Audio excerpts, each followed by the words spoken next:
कोई ताकत ये फैसला करेगी और ना ही पाकिस्तान में बैठे हुए चंद लोग बंद कमरों के अंदर ये फैसले कर सकेंगे। इंशाअल्लाह ताला 2 बजे तक ये आ जाएगा। उसके बाद सिर्फ आखिरी चीज, तमाम जो हमारे न सिर्फ तहरीक इंसाफ के वर्कर सपोर्टर्स के लिए बल्कि वो तमाम पाकिस्तानियों के लिए जो हकीकी जमहूरियत और हकीकी आज़ादी के अंदर हाजी और हकीकी आज़ादी में यकीन रखते हैं, उन सब के लिए इंतज़ार करें। इंशाअल्लाह ताला सुप्रीम कोर्ट का फैसला जो है वो आज आ जाएगा और उसके बाद इमरान खान कॉल देंगे कि अगला लाएअमल क्या है। शाह जी मुझे सिर्फ एक बात करनी है। आज जो बुनियादी तौर के ऊपर जो फैसला है वो ये है कि डिप्टी स्पीकर को बुलाया गया है।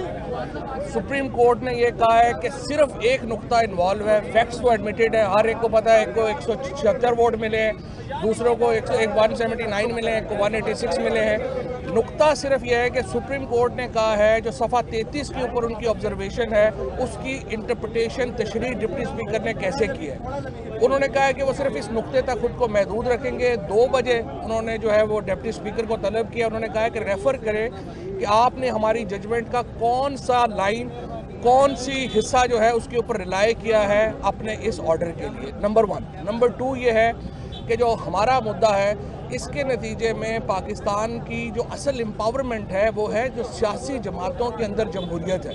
सियासी जमातों में जमहूरियत सिर्फ तब आएगी जब आप अपनी पार्लियामेंट्री पार्टी को स्ट्रॉन्ग करेंगे, पार्लियामेंट्री पार्टी जो है वो तगड़ी होगी तो जमहूरियत आएगी। और ये जो आज इंशाल्लाह सुप्रीम कोर्ट की इंटरप्रिटेशन है ये पार्टीज़ के अंदर जमहूरियत जो है उसको स्ट्रॉन्ग करेगी। पाकिस्तान की अखलाकियात जो है वो जमहूरी के ऊपर बुनियाद है और सियासी जमातों को जमहूरियत के ऊपर बुनियाद होनी चाहिए और ये आज की इंटरप्रिटेशन उधर जाएगी। देखिए, असद उमर साहब ने और फवाद चौधरी साहब ने लीगल और पार्लियामेंट्री पोजीशन एक्सप्लेन कर दी।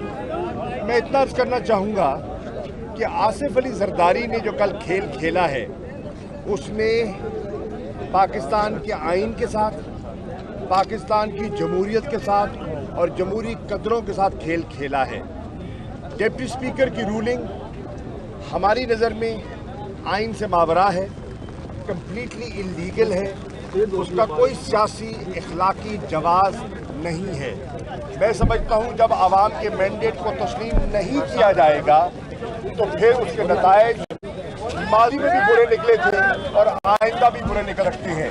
हमें माजी से सबक सीखना होगा और अपना किबला दुरुस्त करना होगा। शुक्रिया। सरकार के साथ अलायंस हुआ है, क्या पीटीआई उससे मुतमईन है?